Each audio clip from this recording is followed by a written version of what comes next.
media. Oh, man. Welcome back to Behind the Bastards. This is part 2 of our episodes on Thomas Kincade with Randy Milholland of Something Positive. And in between recording episodes, we usually do both parts on the same day. And we'll always have a break in between, so we can grab a little bit of lunch, just have some minutes without the headset on, recharge. This time, I sat down and I wrote an 8,600-word short story where Hitler and John Wayne Gacy solve a series of murders in 1980s New Orleans. And, I'm going to be honest, I'm having some mixed feelings about it. Turned out more erotic than I had initially intended. And I think largely, honestly, Randy, I think I mostly used it as a vehicle to express a lot of my anger at the Federal Reserve. Read it. I think that was all expected from everyone. Like, I'm surprised it's not more erotic. I thought that there would have been like a heaving scene where they talked about manhood and explosions. I had to cut that because Hitler gives a speech about the gold standard at the site of the second murder that I really felt got across something important. I'm going to put it up on my Substack, Sophie. We'll get it out there for all of the listeners. Tease the audience that you've written a thing and then not read it. Sophie, you're not allowed to podcast the opinions I have about the Federal Reserve. They'll come for me. They'll come for all of us. Can I design the cover for this book, at least? Please. I'm thoroughly enjoying our role over here where you're trying to save our mysteries. You're trying to save our jobs and I'm trying to provoke you. Sophie, I know you feel that's why we're business partners. You're just as angry at the Fed as I am. Yeah, You've been voting for Ron Paul for years before he was even in office, and we still write him in every year. For every position, Every County Commissioner Ron Paul. But for me, local dog catcher Ron Paul. But for me, Ron Paul isn't a man. He's really just a friendly cat.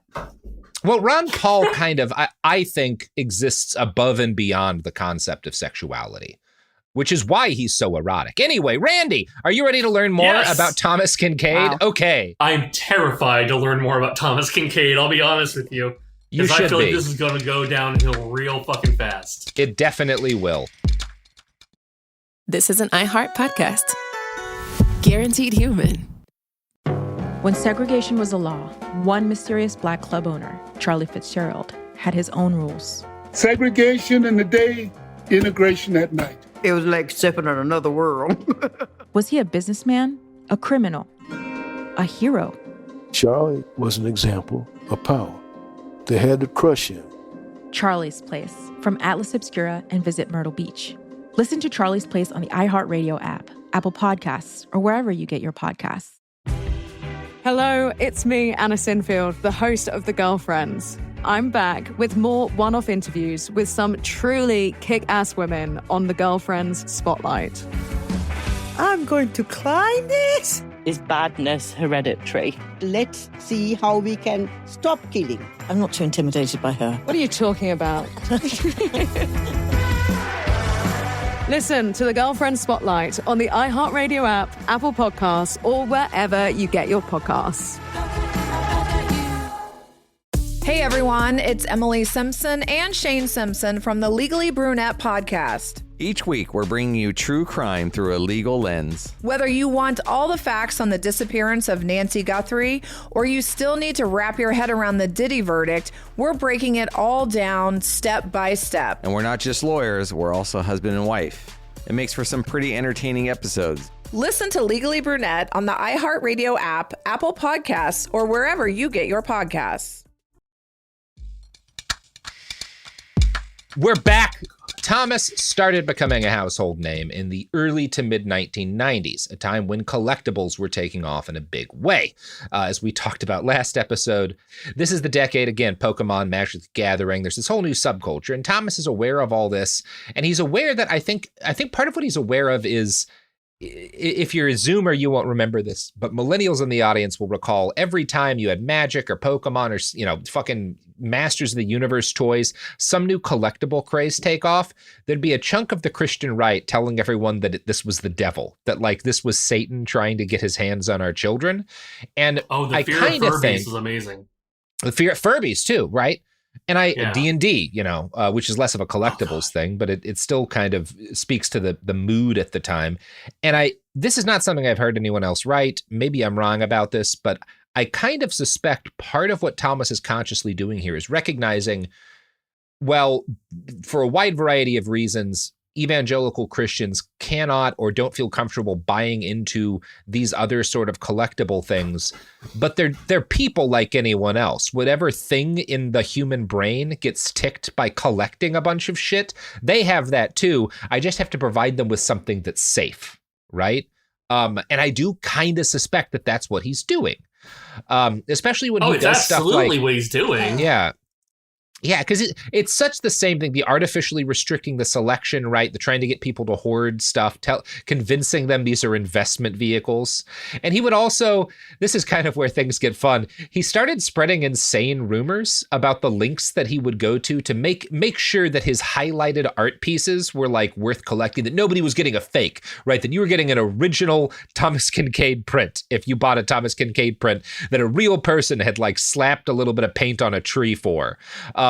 Most editions were supposedly signed with ink that contained Thomas's DNA from either his hair or his blood, quote, to prevent fakes, which I love because the insinuation here is that some of the $30,000 millionaires buying his art could afford to have the signature DNA tested somehow if they needed to prove that their Thomas Kincade was an original. Like, where are people going to get that test done, Thomas? How are they doing this? Oh my God, does Thomas Kincade have something in common with Kiss? Because there was a whole story about them mixing their blood into ink for their Marvel comic. Yes, and I honestly, I think that more artists should do this, right? Like when you get it, you should be able to listen to not just the normal edition of this podcast, right? That's for poor people. If you're a man of means, you should be able to buy the exclusive edition of this podcast, which comes with a vial of either my blood or my hair, You never know what you're going to get, but something that was once a part of me, And all you have to pay, it's just $22,000 an episode. That's a bargain. Anyway, it's a collectible, everybody. Guaranteed to appreciate. You're going to flip them off anyway. Yeah, that's right. That's right. Toenails, earwax. You know what? A special benefit for our online listeners who are crazy rich people with money. Every time you buying an exclusive Behind the Bastards premiere collector's edition episode, you get 3 minutes of Hitler and John Wayne Gacy solving crimes in 1980s New Orleans. Collect them all to get the whole story. You sickos that heard Robert say things about hair and toenails and thought, ooh, I would want that. Keep that to yourself. I'm going to stay off the subreddit this week. Don't post anything. That subreddit's going to be bopping today. Stay off the internet. Like my mom always says, keep that on the inside like a winner. So, also, critics, let's be honest, any rich person who's listening to your podcast is probably just getting ideas on what they're going to do with their wealth. Yeah. I don't know how many of these $22,000 collector's edition episodes we're going to sell. How about critics continue to dog his work. Somehow the whole I put my own blood and my signature on these prints didn't win them back. But as he grew older and richer, he got better at striking back at them, as this segment from an article in Salon makes clear. In nearly every encounter with the press, Kincade delivered a diatribe against the art world establishment that had shut him out. They were elites touting unfathomable, downer junk to hardworking people who needed uplift instead. Art snobs were the aesthetic counterparts of the so-called liberal elites.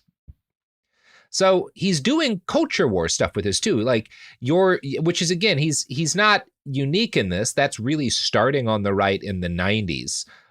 To a significant degree. People are finding out how to monetize the culture war. But he's kind of the first guy to mix that with the collectibles industry, which I find interesting, right? You are participating in a culture war against leftist intellectuals by buying my prints. It's back to the whole evangels thing. How many evangels, the world is against you, but here, I'm with you. Now buy this prayer vial of water. Right. Yeah, exactly. Now, I should note here that one time Thomas said of Pablo Picasso, he had talent but didn't use it in a significant way. I'm sorry, what? What a wild man to say that about. Yeah, man. Guernica, not really much, not a lot of talent being used there, right? He kind of half-assed his way through that piece of art, that century-defining piece of art. That's stunning. That is amazing stuff. Amazing stuff. Oh my. I am. That'd be like Bob Denver knocking down like an act, like a. Oh my god! Like some major actor. Oh god, it's like he's talking about like some jazz musician who put out like one really great album and then like overdosed or something. Where it's like, oh, it's a tragedy that he didn't like, master his demons and make more art. But like Pablo Picasso made a lot of very influential art. What are you talking about? Across mediums. Yes. Jesus. I mean, what a wild thing to say. I had a great experience like 10, 15 years back at a Mobile World Congress in Barcelona. Intel and Nokia bought out the Picasso Museum for like a party. And so it was just like, you were just kind of like walking through, and on the walls are just like these like sketches that he had done too, including a bunch of him like having sex with his girlfriend, which I felt like, oh, lovely. I don't know, should this be up on the wall of a, well, like, I don't know, it's not creepy for you to depict your own relationship with somebody. It's kind of weird as the people running the museum to be like, well, yeah, we should stick this up on the wall. Yeah, it's like, I don't know, man. That's a little private to me. Yeah. I don't think I need to see that. Yeah. He does a good job of depicting what the beard looks like in that situation. If you're really curious, you can learn a lot about Picasso. Pretty good. These were all not thrusting pictures. I'll say that much about them. Anyway, it was a fun time. Oh, is it more of a laser guy? Yeah. You could say that. So in 1994, Kinkade took Lighthouse. I wonder what Kinkade. No, I don't. He's going to sexually harass people later in this episode. Oh, god damn it! I was going to say Picasso would never, but Picasso probably did. I'm actually rather sure that he there's some things about him that almost certainly. In 1994, Kinkade took Lighthouse Publishing public. It was initially very successful, raking in millions of dollars and shooting up the value of the stock to something like $20 or $25 a share at its height. Kinkade became the only working artist to, in Sue Orlean's words, be a small cap equity issue, right? This is unique. Like, it's not unique for artists to like commercialize, but the way that he does it, he's the only guy doing it this way. Yeah, it's weird. Later in 1994, he is named Artist of the Year by the National Association of Limited Edition Dealers, evidence that he had been spotted and appreciated by the sort of people who were making a fortune on the burgeoning collectible culture. Business Week named Lighthouse a hot growth company in 1995, and from 1997 to mid-2005, Kinkade earned an eye-watering total of $53 million for his work. This included almost $12 million for the studio proofs that he retouched with highlights.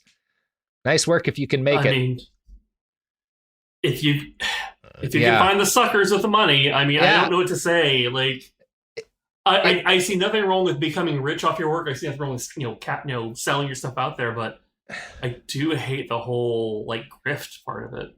Yeah, there's definitely a degree of evil here. At the same time, if you have a chance to make $53 million painting trees on a canvas, who's not gonna do that? Yeah, right. Like, who wouldn't? If I could make a bunch of prints of Popeye and make extra money by just painting the pipe on him afterwards. Yeah, exactly. Doing a little dash of brown.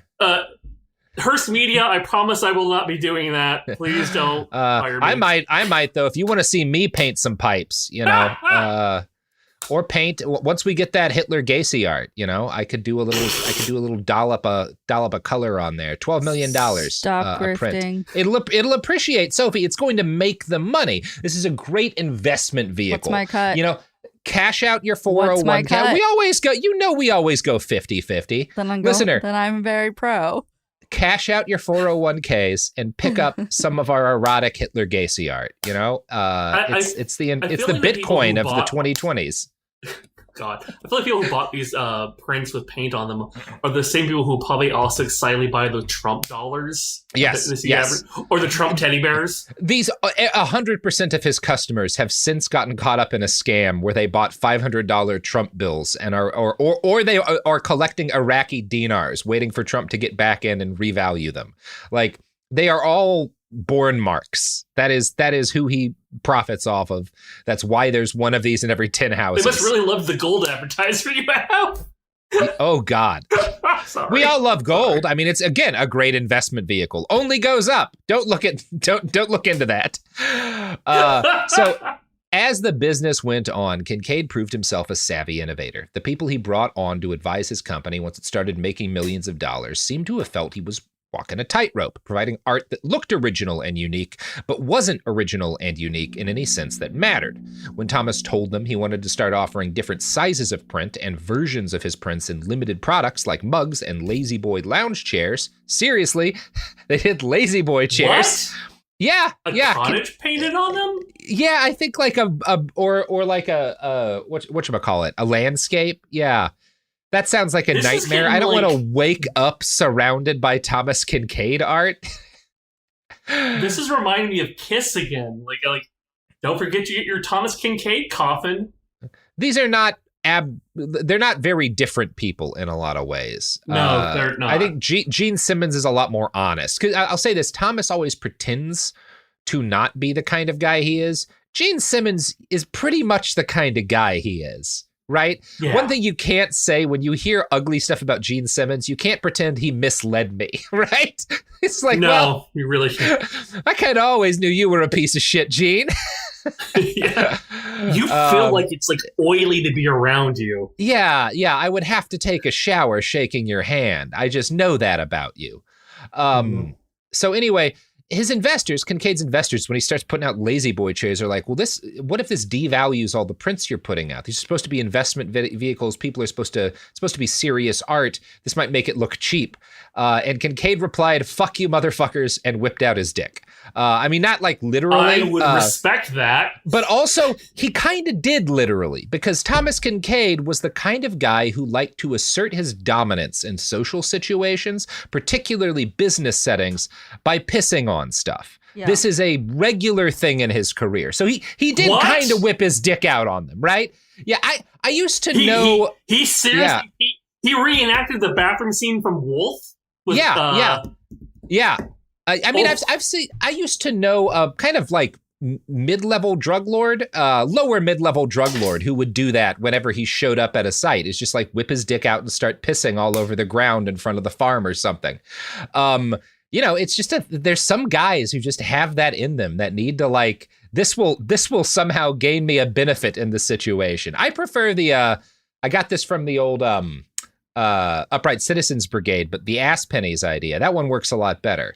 Look that one up, kids. Look up the ass penny sketch if you ain't seen it. When my daughter was 2, and if I wasn't giving her enough attention, she would just pull her trainers off and pee on the floor and make sure I saw it. And that's what it makes me think of. Like, did no one put Kincade in a corner for a timeout to say we don't do this? That may be it, because you're right. Having spent time around a little kid now, it is one of the first levers that you learn as a little person you can play. It's like, well, if I am not getting the attention I need, they have to pay attention if I start pissing on something. Sure do. Yeah, Thomas Kincade is just kind of stuck in that 2-year-old stage. So for an example of how this kind of went, in the late 1990s, he held a company gathering at the Disneyland Hotel in Anaheim, according to the Huffington Post.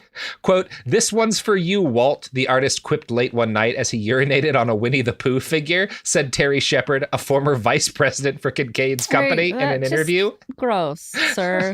Gross, sir. Of all the things to piss on, Winnie the Pooh.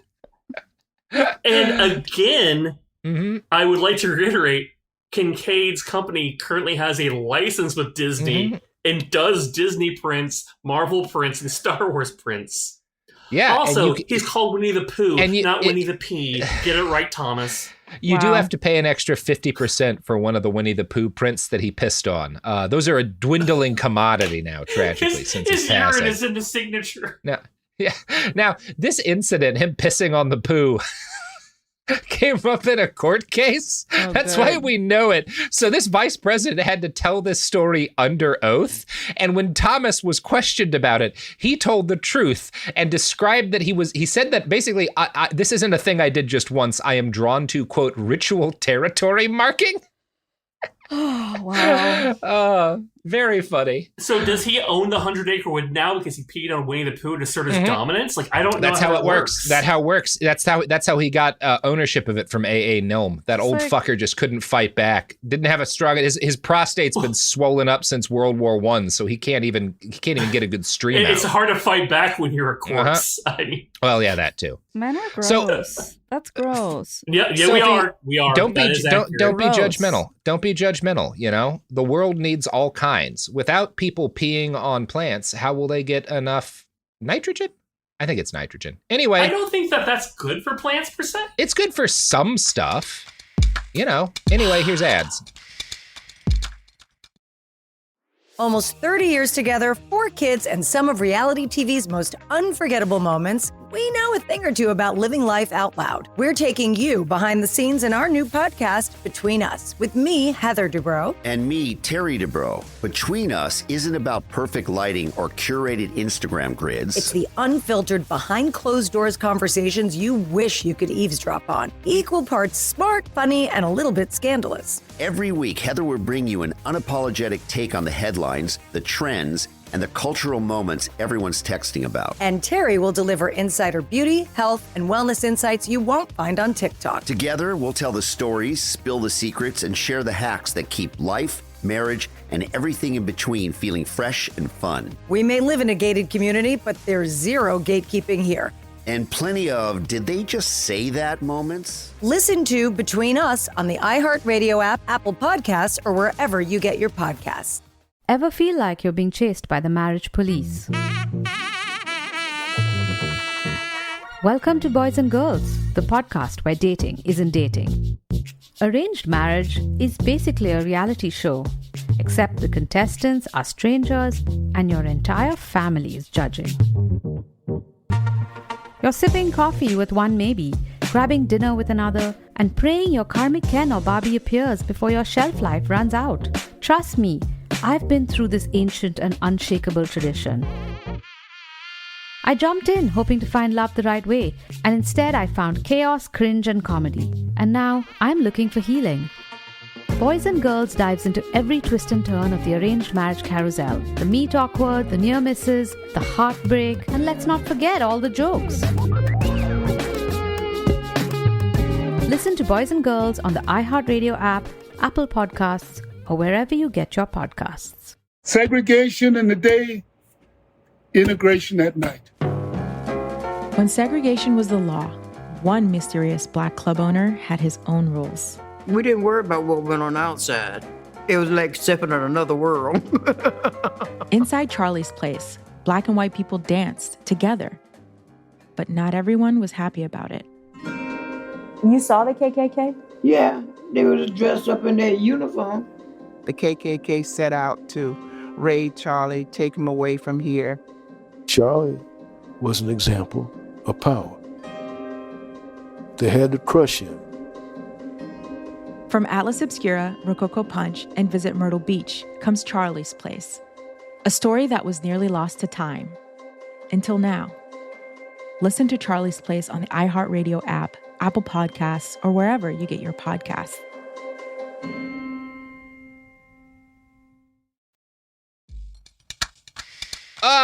We're back. We're thinking about peeing on things. No, always we're a good not. time. You are. That's you. That's your brain. I'm gonna go out into the woods today and pee on some stuff, Sophie. So for a while, the times were good, at least for Kinkade and his closest allies. But their fortune was entirely reliant upon having a healthy garden of marks to keep funneling the money up. Because again, this is basically an MLM or a pyramid scheme. Now, I'm not talking about most of his customers here. Most of them are misled by the sales pitch, as is the case with multi-level marketing, though. The big money for Kinkade isn't in individual sales. It's in convincing people who have startup capital to go in and invest in starting a gallery to sell your shit, right? That's the part of this that really does look most like a pyramid scheme, right?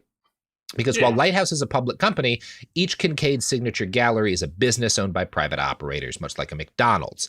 Much of Thomas's work outside of painting was selling himself to the people who wanted to own galleries. One of these people, last name Spinello, later claimed in court that Kincade's personal life story was a big part of the sales pitch. Quote, "We were told success story after success story, and of course the Tom story and his Christian views and the way he runs his life."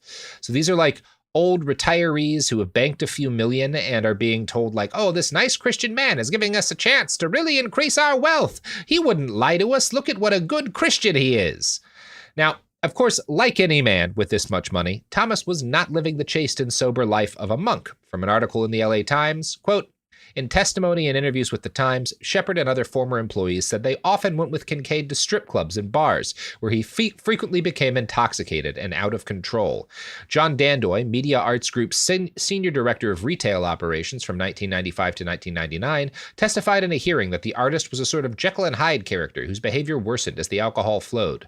Tom would be fine, he would be drinking, and then all of a sudden you couldn't tell where the boundary was. And then he became very incoherent, and he would start cussing and doing a lot of weird stuff." Dandoy, who left the company to become chief executive of a group of galleries owned by Kincade's brother, recounted that about 6 years ago, the artist was so intoxicated during a performance by Siegfried and Roy in Las Vegas that people seated nearby moved away from him. "I think it was Roy or Siegfried or whatever had a codpiece on his leotards," Dandoy testified. "And so when the show started, Tom just started yelling, 'Codpiece! Codpiece!' and had to be quieted by his mother and wife." Wow. Yeah.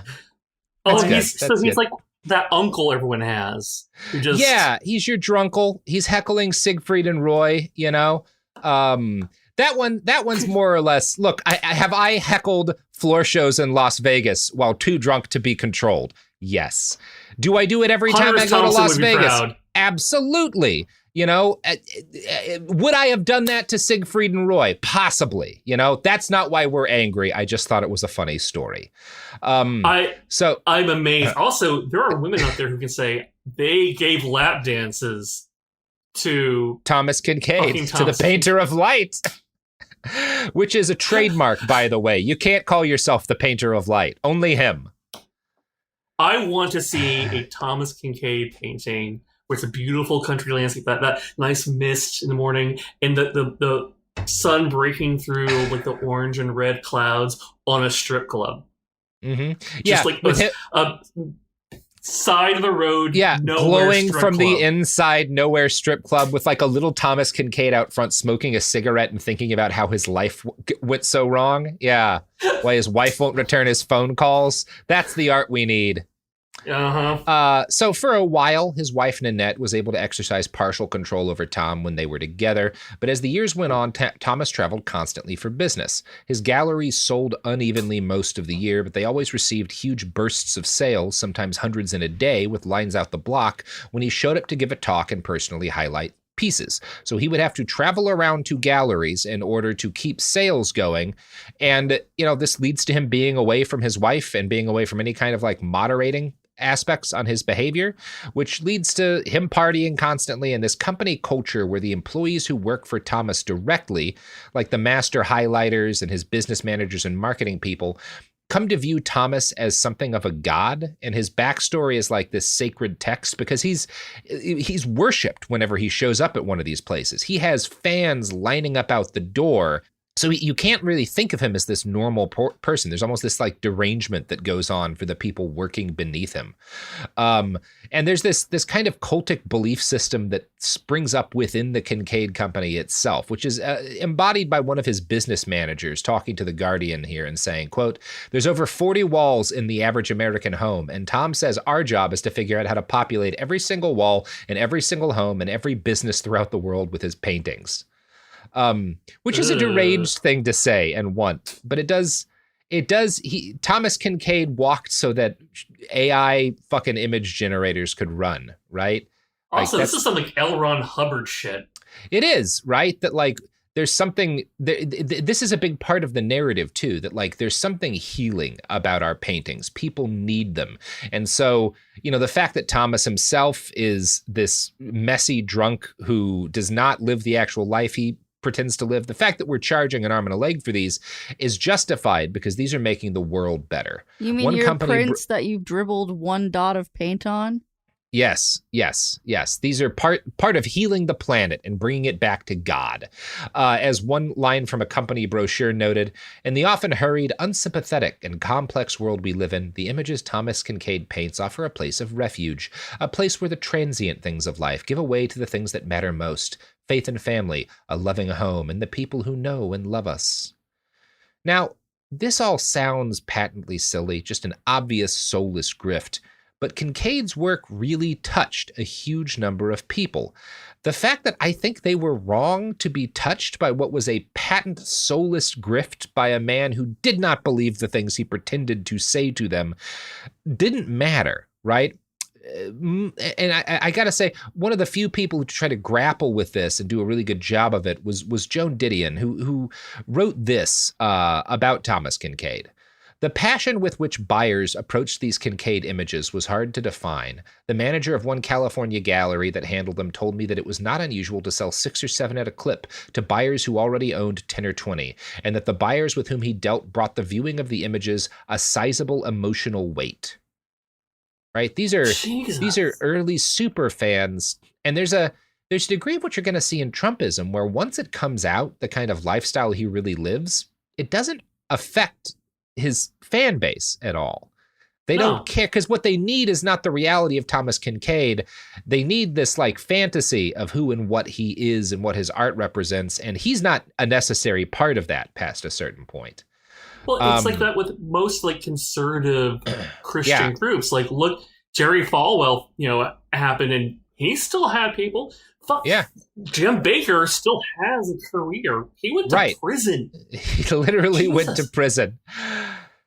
And it's, I like Didion's criticism because she actually looks into what's going on, like what is the actual meaning being transmitted beyond kind of the surface with his paintings, in a way that is not like the snooty high art criticisms of his work. Didion drills down into some of the reasons his art is upsetting better than anyone else I can really think of. When she's doing this, she kind of, one of the things she brings up is this 2000 post on Kincade's website, where he writes about a trip to the Yosemite Valley. Quote, when my family wandered through the National Park Center, I discovered a key to my fantasy, a recreation of a Miwok Indian village. When I returned to my studio, I began to work on The Mountains Declare His Glory, a poetic expression of what I felt at that transforming moment of inspiration. As a final touch, I even added a Miwok Indian camp across the river as an affirmation that man has his place, even in a setting touched by God's glory. Now, I'm sure before we get into is real thrilled to be included in his shit. in this Thomas Kincade painting.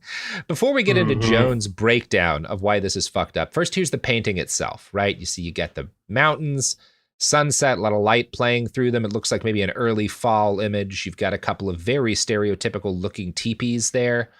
Oh God. Yeah. Now I gotta say, I did look into this. It's it's an idyllic image, right? Inoffensive on its face. But I will say the structures that he puts, in the hands of the Miwok is not entirely wrong. He seems to have based this on an actual display at Yosemite. So he doesn't get this totally, incorrect. It is true. Okay.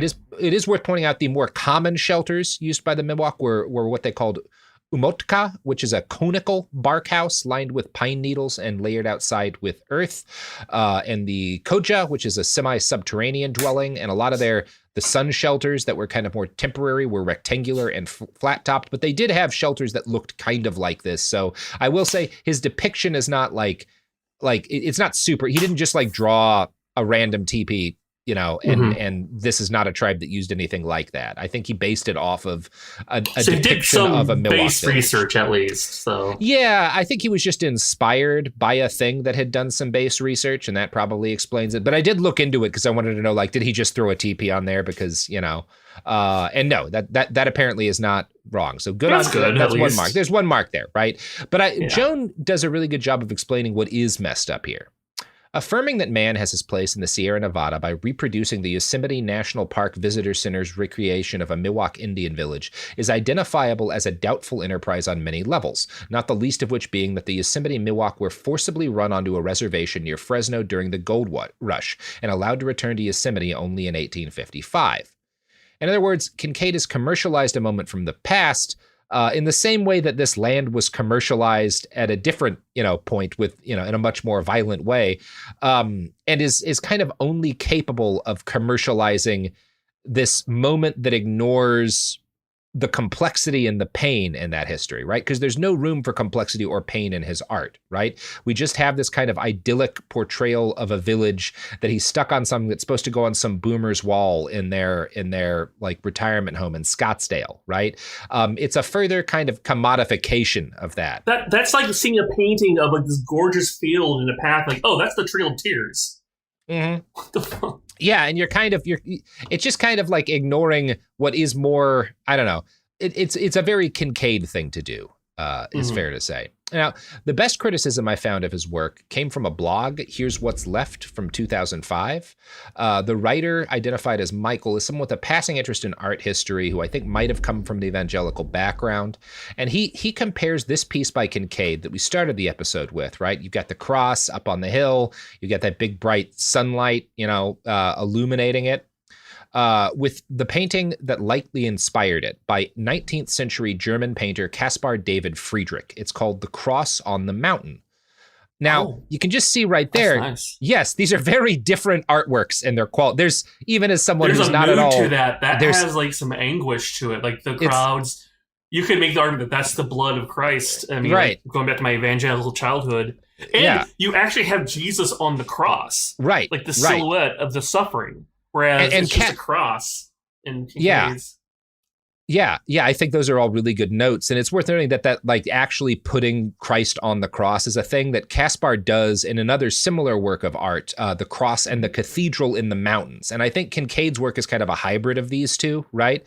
But you can see down there the cross and the cathedral in the mountains where you've got kind of these, you've got like basically this forest, and you can see a cathedral kind of coming up out of the forest in a way that almost makes it look like it's grown out of the forest. Mm-hmm. And again, you could look at this as another artist who, like Kinkade, painted the same shit over and over again. Well, he does a lot of crosses in the woods, right? But I don't really think that's what's happening here. Caspar has something to say. He is showing Christianity, and this is something that was relevant to the kind of politics within Christianity at the time, as an outgrowth of the natural world, right? Michael, in his write-up, quotes an art expert named Christina van Pruyen, who says of the first painting by Caspar, the cross stands at the brink of the evening horizon, which signifies the disappearance of God from the lives of the modern world during the Enlightenment. Yet the burgeoning of evergreens near the cross also indicates that a new religion is emerging. Colin Eisler has more to say about the second painting. Protestantism, conveyed by the vehicle of the visual arts, tended to see nature more as pagan mother than God's work, too close to pantheism for comfort. Friedrich presents an exception. His anti-classical emphasis upon experience, its reception and communication, stress the personal. And I'm not quoting that because I'm not religious. I don't believe in any of this stuff, but I'm quoting it because it's worth noting that with these pictures that clearly inspired Thomas's by Caspar, there's a lot to say. There's a lot to analyze. There's history wrapped up in that. You can see pieces of the history of movements of huge numbers of people and what they believe represented in his art. And there is none of that, right? The point Michael makes in his criticism is no one will ever have this much to say about the meaning held within a Kinkade work, right? Yeah, no, you're right. It's weird because like you look at the Kinkade painting next to those, like, the Caspar paintings, there's just, again, evocative emotion, use of color to convey how you're supposed to feel, how he feels about what's going on. And like it's not necessarily bright and cheery, but it also let's talk about what's this feeling of Christianity, the suffering of Christ, etc., or even like you said, the church growing out of nature. And then Kinkade's like, wow, he painted a lens flare. Yeah, he put a lens flare on a cabin. And there's also, you can see in these two different works made at different times, they're clearly the same man, but like who has grown and changed over time, right? Like they look different, as opposed to every Kinkade painting could have been made at the same time, right? Like it's kind of impossible to even mark out, is it an early period or a late period? I'm sure there's some weird Kinkade historians, but the rest of us aren't going to do that, right? Yeah, and I guess the point I'm making here, and I think the point that these critics are making, that Joan makes, is that Kinkade, it's not that what he was doing in his art is, he's not like purposefully being like racist against Native Americans, but the inability of his work to ever deal in anything that touches on sadness kind of means that he's always going, there's a shallowness, a one-sidedness to it that is kind of gross and commercial when you are touching on something where there's a darker history there, right? But Kincade's whole life, all he's doing is he's selling emotional morphine, right? There must have been some creative drive in this man at some point. There's certainly pain in his childhood. I mean, he's a more than competent artist, and he did what he was doing. Yeah. And like, I don't think that, again, there's nothing wrong with like, I just want to make art that makes people happy. Yeah. But there's just some things that are kind of hard to like. Yeah, and it's not just that he wants to make them happy. There's an ideology behind what he believes will make people happy, right? And that ideology is social conservatism. Laura Miller makes this very clear in an article she wrote for Salon, Thomas Kincade, the George W. Bush of art. And that title isn't just her being kind of like shitty. Quote, Herman Brock maintained that someone who chooses to make kitsch is ethically depraved, a criminal willing radical evil.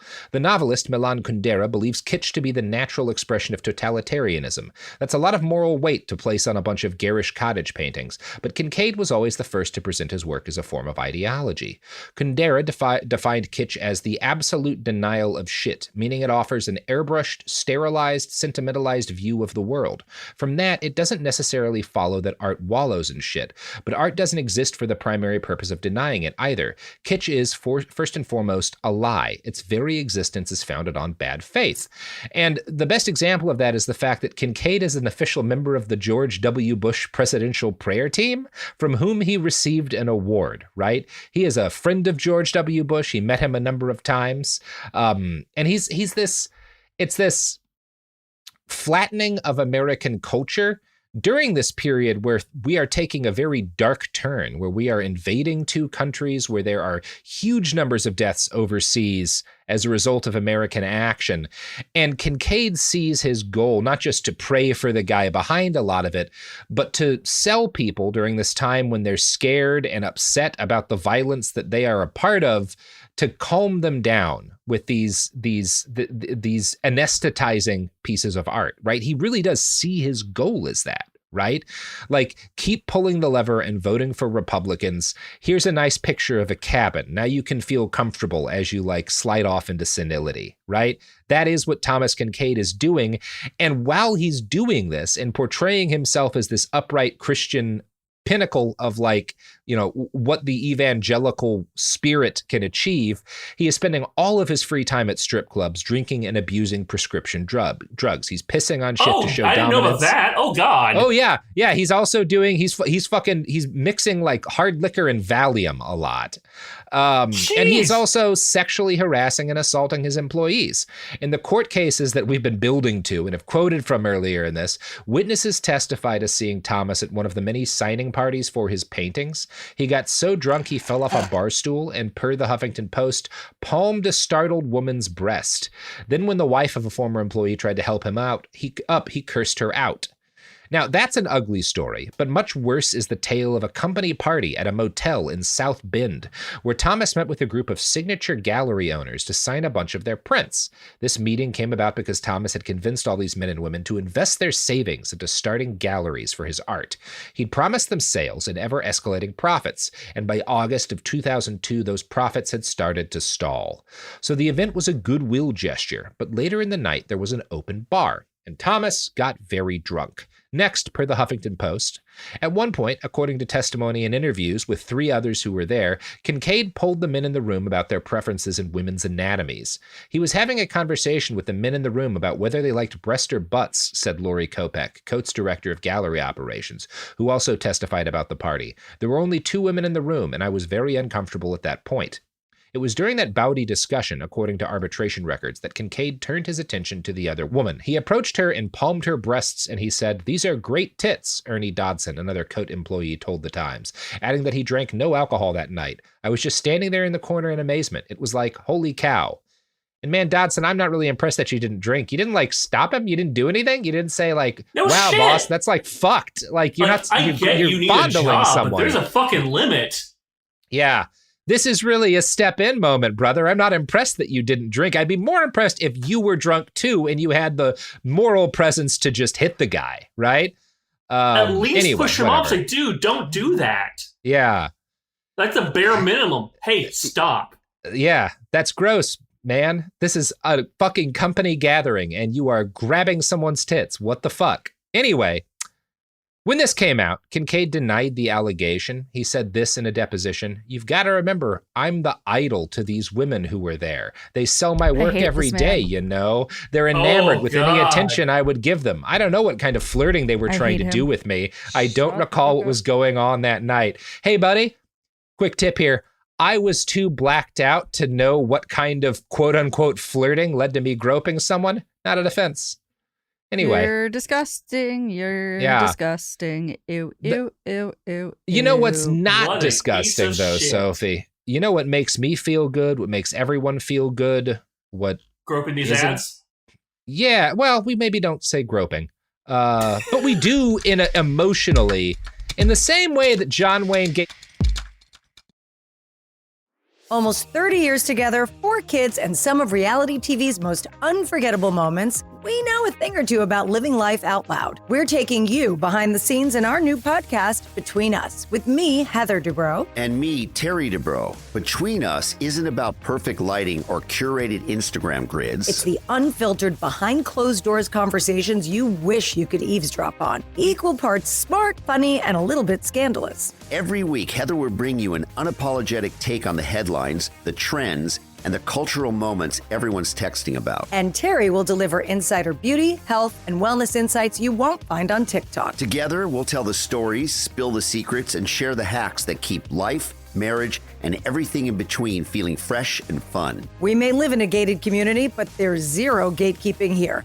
And plenty of "did they just say that" moments. Listen to Between Us on the iHeartRadio app, Apple Podcasts, or wherever you get your podcasts.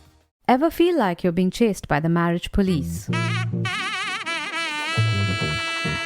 Welcome to Boys and Girls, the podcast where dating isn't dating. Arranged marriage is basically a reality show, except the contestants are strangers and your entire family is judging. You're sipping coffee with one maybe, grabbing dinner with another, and praying your karmic Ken or Barbie appears before your shelf life runs out. Trust me, I've been through this ancient and unshakable tradition. I jumped in hoping to find love the right way, and instead I found chaos, cringe, and comedy. And now I'm looking for healing. Boys and Girls dives into every twist and turn of the arranged marriage carousel. The meet awkward, the near misses, the heartbreak, and let's not forget all the jokes. Listen to Boys and Girls on the iHeartRadio app, Apple Podcasts, or wherever you get your podcasts. Segregation in the day, integration at night. When segregation was the law, one mysterious black club owner had his own rules. We didn't worry about what went on outside. It was like stepping in another world. Inside Charlie's place, black and white people danced together. But not everyone was happy about it. You saw the KKK? Yeah, they was dressed up in their uniform. The KKK set out to raid Charlie, take him away from here. Charlie was an example of power. They had to crush him. From Atlas Obscura, Rococo Punch, and Visit Myrtle Beach comes Charlie's Place, a story that was nearly lost to time. Until now. Listen to Charlie's Place on the iHeartRadio app, Apple Podcasts, or wherever you get your podcasts.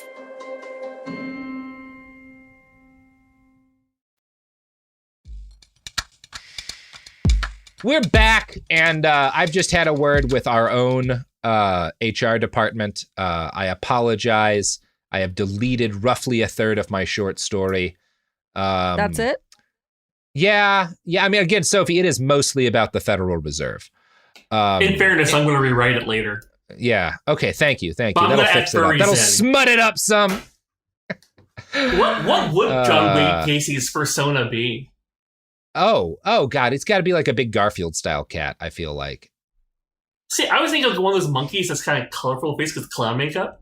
Yeah, that's a good one because that'd be really scary to get murdered by too. This is good. This is useful stuff. So, the company messaging to prospective gallery owners painted a very different picture of Thomas. Lighthouse used terms like partner, trust, Christian, and God, arguing that not only was a Kinkade gallery a good investment, it helped you serve a higher calling, i.e. God wants you to get rich selling Thomas's paintings. Oh, so we're a prosperity gospel now, huh? Yes, very much so. And Thomas would always deny to the press that he marketed specifically to Christians, but his limited edition prints each had Christian fish symbols printed on them along with Bible verses, his favorite being Matthew 5:16, "Let your light shine before men." One of the people who fell for this was Jim Coate. Coate opened his first signature gallery in 1996 and claims that at the start, sales were great because Tom at that point was very popular and there were limited outlets to buy his art. But as the years went on, the situation deteriorated, as the LA Times reports. Coate alleges Media Arts Group, which is what the company becomes known as, pushed him to open more galleries, threatening to set up its own outlets in his territory. Coate eventually had 3 stores, all of which failed. "This is not bread and milk," he said. "You can't have galleries on every corner." Coate said his net worth was of more than $3 million had been erased. Gone are his marriage, his house, and most of his possessions. He doesn't blame his divorce entirely on his gallery's failure, but it certainly didn't help. He shut his last store in December and has filed for bankruptcy protection. "At this point, I've got a dog and an apartment, and that's it. This is not where I thought I'd be at 56. Doesn't deserve a dog. No, I mean, I'm sure he sucks too, but it is interesting the way this con goes, right? Where he's like, okay, you've bought one. Well, if you don't, you got to set up another like a block away. Otherwise, we're going to set up one and run you out of business by undercutting. Isn't that how Subway does their franchises though? Like, they just had a meeting about how they're circling the drain too. But yes, I think you are correct there. And you have to there's no way that they didn't understand that this was going to destroy him. Because they know they're just trying to suck money out of these people. Yeah. This is like not a long-term investment. This is just get this guy's money. Our problem is solved. Whatever. Well, it's even worse than that because he's not just screwing these people to suck money out of them. He's screwing these people to crash the stock value of the company because Kinkade makes a bunch of calls in the early 2000s that a lot of people will argue and has been argued successfully in court were deliberately made to tank the stock from a high of almost $25 to a less than $3 a share. And then once the value of the stock had collapsed, he bought his company back and took it private. This is what causes that court case, which concludes in 2006 and found that Kinkade's company had deliberately misrepresented itself to prospective gallery owners. Per the LA Times, the arbitration panel found that the company and Barnett, who ran a training program for prospective gallery owners known as Thomas Kincade University, painted an unrealistic and misleading picture of the prospects for success and never warned potential investors of the inherent risks. We were told success story after success story, and of course the Tom story and his Christian views and the way he ran his life, one of the gallery owners told the arbitration panel. Now, this panel ultimately rules in favor of 2 gallery owners from Virginia who had sued him, awarding them almost $900,000 in damages.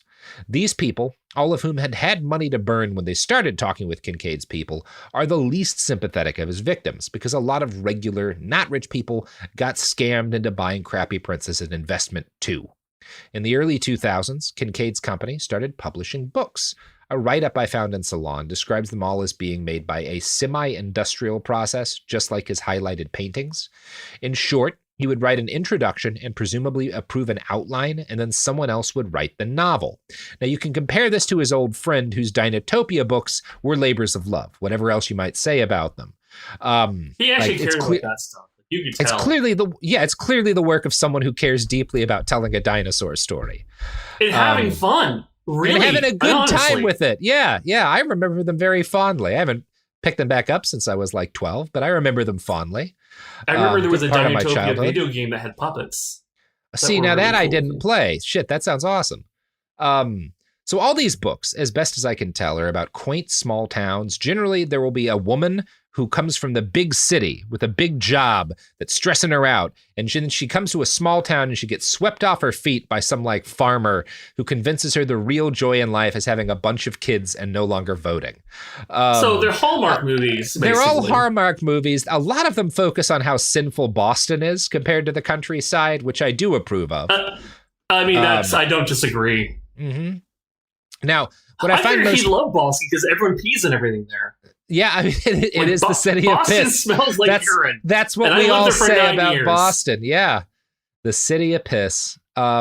Look, Los Angeles, a lot of good piss. New York, great piss town, you know. But Boston, of all the towns that smell like urine, definitely. Well, maybe Philadelphia. Anyway, there's actually a lot of towns that smell like piss, but Boston's top of the pack. I'll give it that. The day I moved to Boston, I was walking through Cambridge, like Harvard Square, and I turned a corner, and a woman was holding her like 5-year-old kid over like a potted plant on the street, and the kid's just shitting in it. I'm like, it was a very weird day, like, from Texas, where it's like, gotta find a public bathroom, and like Boston, just go shit over there, in public, right off the red line. Who cares? That's the Boston city motto. Boston, just go shit over there. Have we fun love with it. all the comments you're going to get from your Bostonian fans. Yeah, it's okay. It's okay. You know, I live in Portland, the city of also shitting all over the place. It's fine. Look, you want to talk about shit? Go back to the idealized like 1920s. These people imagined back when there were horses all over everything. Oh, God, that's a lot of shit. You know, we barely shit in our cities compared to how much shit there used to be. Downtown Savannah, in Georgia, in springtime, it just smells like horse urine everywhere. Mm-hmm.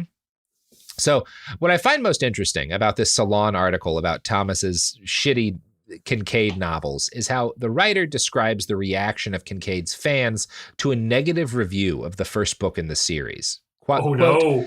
Well, no, actually, this is a little different because this comes out after he's kind of started to be disgraced. I began to receive emails from people who had sunk their life savings in Thomas Kinkade's signature galleries, essentially mall and shopping district outlets for his prints, and been fleeced. I didn't really understand how the financial architecture of Kinkade's gallery empire worked, and I sure didn't share their taste in wall art, but these people struck me as decent and sincere. They believed in Thomas Kincade, not just in the man or the company, but in the ethos supposedly represented by his art, one in which, to quote Kincade's introduction to Cape Light, people have the time to savor life's simple pleasures and lead deep, satisfying lives. It's not hard to find accounts like these of people who purchased Kinkade prints as investments and feel ripped off. I found one letter in a Medium post by Charles Baudelaire, who apparently takes art questions from fans. Dear Charles, I have 4 original oil paintings by Thomas Kincade. I bought them about 25 years ago and paid $6,000 for each of them. I love them, and it gives me great pleasure to look at them, but because I am moving to an assisted living facility and will have no room for these paintings, I need to sell them. I thought I'd at least get my money back and was shocked when the best offers I received were between $300 and $400 each. I cried for days. How could these beautiful works of art sell for such a pittance? That's it's because sad. they just printed them out, man. That is I'm heartbreaking. sorry. I don't want to make an old man feel bad about paintings that bring him happiness in his twilight years, but like that is what happened. You got ripped off. I'm sorry. Like, it'd be one thing if they said, hey, buy these paintings, aren't they pretty? You'll just enjoy looking at them every day. Cool, great. Yeah. But he was told it was was going to appreciate. Yeah, exactly. If someone wants to pay thousands of dollars for a painting that looks pretty, like, that's not a scam unless you're making them think that this is something that will make their money appreciate, you know? That hurts. Yeah, that's a bummer. He really is the Trump of the art world, isn't he? He's the Trump of the art world. That's exactly. Yeah, I may steal that from you for the title, and then you can take me to court. Go for it. You know, we're gonna spend the rest of the 2020s litigating Everything I'm hearing about is people who believed him. I mean, there was a fucking Kinkade University. Yes, for teaching his gallery owners how to get fleeced. As the early 2000s faded into the aughts, Kinkade was still a big business, although the number of galleries devoted to his work had plunged from a high of 350 to something like half that. So he's still a big business. That's still a lot of galleries for Kinkade shit. Yes, that's bigger than, I mean, there's no other single artist you can say that about. Really anywhere. I don't think there's any artist on earth like that. Yeah. Now, so that just may be Disney being actually caring about having a sustainable business, right? Now, somewhere around 2008 or 2009, his marriage fell apart and he and Nanette separated. Kincade does seem to have loved her despite his cheating and included constant references to her and their marriage in his work. He would like put the date of their anniversary in paintings after they had split up. And he seems to have spiraled increasingly once she left. His drug use and drinking grew more severe. The Daily Beast describes one December 2010 event that shows his mood well. Quote, fans in Denver had been promised a 30-minute inspirational presentation. What they got was an ungroomed, underdressed speaker who was none too pleased with the media's coverage of his recent arrest for drunk driving. I sneeze in public and I make a headline, he sneered. Then he complained about the media's lack of attention to his charitable works. America's most known, most beloved artist shows up at an Orange County hospital. We threw an all-day kids event. We hosted art contests. We gave art packages to all the kids.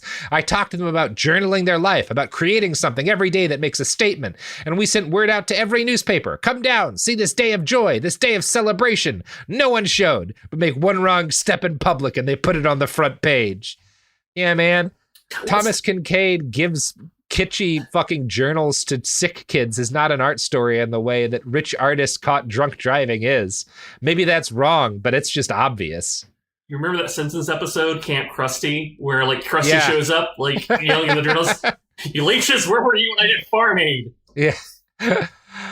So when he finishes, Kincade asks the organizers to make sure that his room is alcohol-free, and then he keeps the owner of the Colorado Kinkade Gallery up until like the early hours of the morning talking about his ex-wife. Perfect picture of a man spiraling. And Thomas, God, no. This is definitely the terminal part of the spiral. A month after that event, he spends 10 days in jail on his DUI charge. He tries to get sober after that, but he just keeps relapsing, falling back into drugs and alcohol. A little over a year later, he is found unconscious. He spends several days in a coma, and when he wakes up, the doctors say basically, hey man, you have to sober up now or die. You don't get more chances. Right? This isn't the kind of thing where like you can dry out for a while and then get back to the drinking and drugs. This is it. If you fuck around anymore, you're dead. And as is often the case, he does not take this warning. 2 months later, on April 6th, 2012, he overdoses and dies. Thomas Kincade was 54. Reporting after his death revealed that he was actively under federal investigation for securities fraud. So there is some suspicion that maybe this was suicide. You know, it's possible, right? He apparently was, again, a lot of crimes associated with the painter of light. Trump of art world. The Trump of the art world. The immediate wake of his death saw a huge surge in sales. Fans gathered at 50-some galleries around the country in a public wake. And then the autopsy report came out, which showed that he had died of acute alcohol and Valium intoxication. I think most of his followers, some of them are surprised, but it doesn't really reduce the amount of love for his work. I actually find some of the writing on this gross, where they're like, haha, this man, like, look, now everyone's going to stop liking him because he OD'd. And it's like, I don't know, man, a lot of artists people love kill themselves with drugs. It's kind of the norm for artists that people love. Yeah. That also paints addiction as a personal failing, and addiction is a disease. Like I'm not cool with that. Like you can hate someone, but also be sad that they fell down addiction. Yeah. And I would say the fact that he, after splitting up with his wife, fell to addiction is not contradictory to the Christian values in the same way that the fact that he is sexually assaulting people and committing securities fraud is, right? That is all way more upsetting to me. Yeah. Like, the death is a little sad. It's like, no. Everything else is disgusting. Yeah, right? So what did more damage to his memory was the fact that there's this horrible legal fight afterwards between his ex-wife and his new girlfriend, who claimed to have letters that he wrote her while drunk, promising her a bunch of his assets. The matter is eventually settled out of court, but it made it kind of impossible to hide the unsavory elements of Kincade's legacy. Now, if you have paid attention at all to how evangelical Christians responded to Trump's many foibles and immoral acts, you're not surprised that a lot of people continued to love Kincade after all this came out. His company is still around. It's opened up to new artists and even branded content. So obviously they've seen a need to expand since his death, but by all accounts, he is still an exceedingly profitable artist. Thomas, though, now has to rest in the eternal hell that awaits all artists. Because if your work is notable enough to be discussed in any fashion, some critic is always going to get the last word, right? If your work is worth talking about, it's always going to be a critic who gets the last word because you're going to die someday. And in Thomas's case, some of those critics were scholars from the British Journal of Aesthetics who conducted a study to see if they could quantify how bad his art was. This study, Mere Exposure to Bad Art, tested whether or not repeated exposure to Kincade's work would cause someone to like it more or less. And they paired Kinkade, the control group was a better artist, right? Somebody who had like a general level of critical, acclaim. And after repeated viewings, participants reported no change in their appreciation of the good art. Quote, but repeated viewings of the Painter of Light prompted strong negative emotions, with participants saying they liked his stuff less each time it popped up in front of their eyes. Now, here are those reactions in graph form, taken from an earlier unpublished form of the research. And yeah, it's there's a theory that this may be because exposure to Kinkade over time makes the flaws in his work glaringly obvious, and so people come to hate it the more they look at it. This is clearly not true to his many fans, but it does lend some comfort to the rest of us, right? If you are like, I find this guy like more upsetting every piece of art that you've shown of his, there's scientific backing for that. You are in the norm. So good news there. And that just feels like petty bitch shit. It is it's incredibly petty for a dead man who like died in a very sad fashion alone of an overdose to be like, let's see if we can scientifically prove he sucked. It's so that bitchy. Gets into some of my disdain for critics in general, because there is such a no, I need to prove why it's not opinion, it's fact. Here I'm proving like, no, dude. Oh my god! Like it's the pettiest thing I've ever heard of. And I respect. There's a degree to which you have to respect that level of pettiness. Oh no, it's impressive. You spent some time on that. You really put in the effort to hate this guy's paintings. And I guess I just wrote 8,500 words about why I don't like his art. So I'm not that petty, but I'm certainly in the upper level of pettiness went off here. Into why you don't like him. I think that's a difference. I do not. That is fair.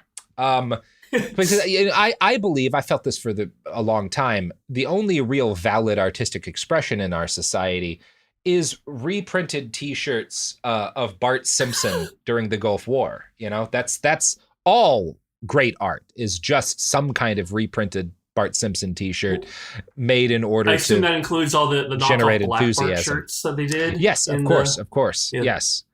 Any early 90s illegal Bart Simpson merchandise is art, and nothing else is. Anyway, it's going to be my new you want to plug your art? Wow. So you can see my mean-spirited comic at somethingpositive.net, or at mousetrapped.blog is another thing I do. I also draw the Sunday Popeyes at comicskingdom.com/Popeye. And if you go to comicskingdom.com/ I believe it's, hold on, I'm not prepared, because why would I be? I'm still winded by, I did not expect this to have sexual assault. comicskingdom.com/olive-popeye. Tuesdays and Thursdays, there's new strips there. I do the Thursday strips.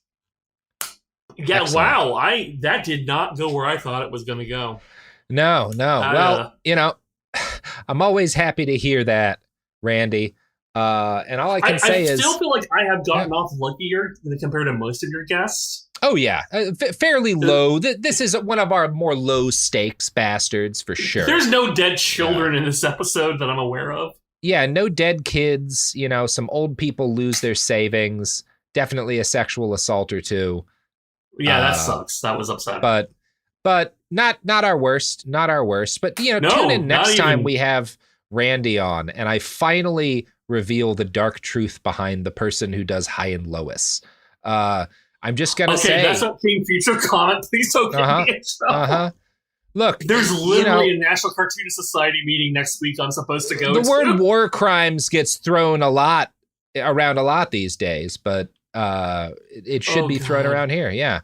That's gonna make a real awkward meeting next week. We'll wait until I publish my investigation and we get the high and lowest person up in front of the Hague. Which one? The ICC. Is there a couple? I don't know much about High and Lowest. I'm going to be honest. High and Lowest is technically a spin-off of Beetle Bailey. I believe Mort Walker, and I believe it's it's his kids, and I believe the kids behind the creator of Hagar the Horrible started it. Oh, well, Hagar the Horrible. We'll see how horrible he was next time. Randy, thank you. Thank you so much for having me. It's always a pleasure. Yes, thanks for being around. All right, everybody. That's the episode. Go to hell. I love you. Bye. Behind the Bastards is a production of Cool Zone Media.